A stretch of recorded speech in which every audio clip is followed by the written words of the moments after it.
I am the Tofu Golem. Please enjoy the video. You begin by gathering logs, leaves, green blocks, and filler like sand. This gives the right texture and height.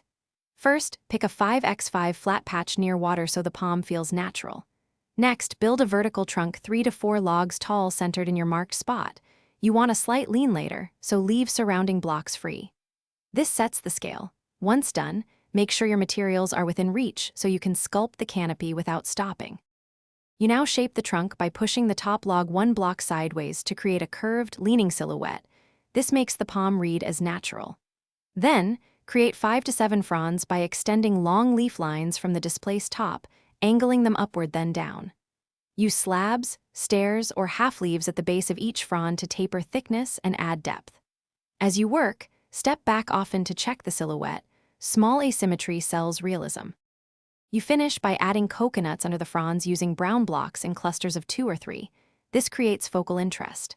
Next, blend the trunk base into the terrain with sand, dirt, and scattered grasses so the tree looks grounded. Finally, add a nearby sapling or 2 to suggest a grove. If the canopy looks flat or symmetrical, troubleshoot by removing a few central leaves and inserting staggered blocks to create overlap.